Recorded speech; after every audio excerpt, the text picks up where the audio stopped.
Estamos hablando del cambio del siglo. Un momento de, bueno, ¿por dónde vamos a movilizar a las empresas a que entiendan sus dependencias? El crecimiento económico de los países, de las empresas, ese éxito está amarrado al bienestar de la naturaleza.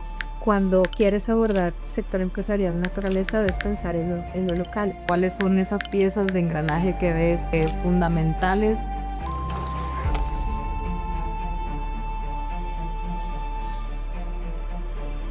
El día de hoy estamos hablando sobre las finanzas para la biodiversidad y el rol del sector privado. El día de hoy quisiera pues que empezáramos hablando porque es importante el que integremos al sector privado, a las empresas, a todo este financiamiento privado que tiene que ver con la naturaleza y por qué tenemos que hacer un cambio hacia un nuevo modelo y cuál es ese modelo que estamos hablando. Natalia, si me puedes explicar brevemente cuál es este cambio que estamos planteando y por qué es tan relevante. Yo diría que estamos hablando del cambio del siglo. La relación que históricamente como humanidad hemos mantenido con la naturaleza ha sido normalmente de tomar ventaja de una manera casi extractiva de la naturaleza. Y en ese cambio de paradigma tenemos que entender que este nuevo modelo de desarrollo reconoce que las actividades económicas tienen que mejorar esa relación insostenible con la naturaleza. ¿Y a qué me refiero? Incluso en el último siglo, en las últimas décadas, hemos venido trabajando en materia de conservación, pero por aparte los sectores económicos siguen en su propio mundo trabajando para incrementar el Producto Interno Bruto del mundo. Entonces, ¿a dónde tenemos que llegar? Es entender que ese Producto Interno Bruto está en riesgo porque el crecimiento no puede ser sostenible en el tiempo de manera eterna sin reconocer los límites planetarios, sin reconocer las dependencias y sin reconocer los impactos que estamos generando. Porque lo que es cierto es tanto el crecimiento económico de los países, de las empresas, ese éxito está amarrado al bienestar de la naturaleza. Y si no lo entendemos, entonces va a haber pérdidas financieras. Y eso se traduce también en impactos reales a nivel de todo lo que hemos alcanzado a nivel social, a nivel de desarrollo, está en riesgo. ¿Cuál es el papel que tiene la ANDI y en particular el centro que diriges? Cuéntanos sobre ese rol macro a nivel empresarial en Colombia frente a este cambio de paradigma. Bueno, pues para conocimiento de todos, la Asociación Nacional de Empresarios de Colombia es un gremio multisectorial. En Colombia le llamamos el gremio de gremios, porque nosotros agrupamos cerca de 30 sectores económicos, 1.600 compañías que representan cerca del 50% del PIB nacional. A diferencia del cambio climático, que podemos hacer apuestas en tal vez más globales o incluso en otros ecosistemas, cuando quieres abordar el sector empresarial en naturaleza, debes pensar en lo local. Este centro se dedica a crear capacidades, a consolidar comunidades de práctica empresarial, compartiendo buenas prácticas, compartiendo estándares, trayendo como nuevas tendencias también a las compañías y formando y capacitando, pero también haciendo proyectos y muchos de estos proyectos nacen de oferta y demanda. De entender mucho cuáles son los desafíos de las empresas, porque la conciencia ha aumentado, pero la pregunta es el cómo lo hago, ¿no? Entonces el centro tiene que dedicar su tiempo a estructurar esos cómo, a concretar y decir, mira, ¿quieres contribuir a la seguridad hídrica? ¿Cómo lo puedes hacer? ¿O quieres integrar la biodiversidad en la estrategia del negocio? Esa es la hoja de ruta. Eso ha sido fundamental y por supuesto también es importante visibilizar lo que la empresariado hace bien para que esto también sea un vehículo catalizador y motivador también de reconocimiento a las buenas prácticas.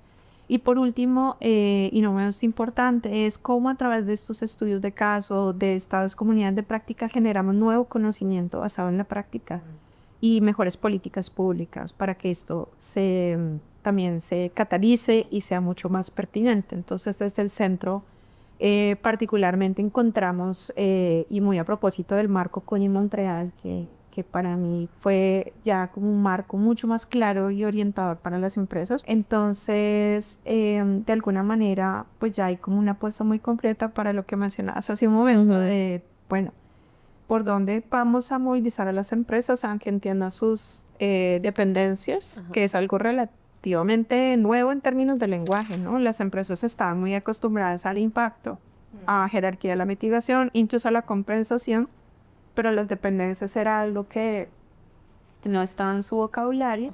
Y por supuesto riesgos sí, fundamental. ¿Qué se está haciendo en Costa Rica para poder atender esa brecha de financiamiento de biodiversidad y específicamente para involucrar al sector privado?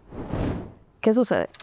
Tenemos un modelo económico que en este momento no necesariamente reconoce el valor de la naturaleza. Si no lo reconoces, ya sabemos que hay una exposición a los riesgos. Y ahí es donde entra justamente el Departamento de Oportunidades a entender cómo tu modelo de negocio puede comenzar a incorporarlo. Puede ser que de repente se me abre un nuevo mercado y ese nuevo mercado va a generar una nueva demanda. Entonces, ¿dónde entra de hecho el trabajo que hemos estado haciendo más fuerte en Costa Rica? Es en algo que es esa preparación de las pequeñas empresas para responder a un modelo positivo en naturaleza, un modelo de negocios que no es que le agregamos de repente la cerecita en el pastel que es verde, sino que es verde por diseño, que lo integra desde la propuesta de valor. Entonces, en Costa Rica nos hemos dado la tarea de generar programas específicos de incubación de empresas o de aceleración de empresas que las prepare y les da las herramientas en una fase incluso en la que yo vuelvo otra vez al concepto de oferta y demanda. Pero ¿cuáles son esas piezas de engranaje que ves fundamentales que se han ido trabajando y que también hemos aprendido? ¿Cuáles pueden ser, queda por ahí flojas, pero cuáles son las que sí podrían ser catalizadoras y que nos van a ayudar a catalizar esta transformación?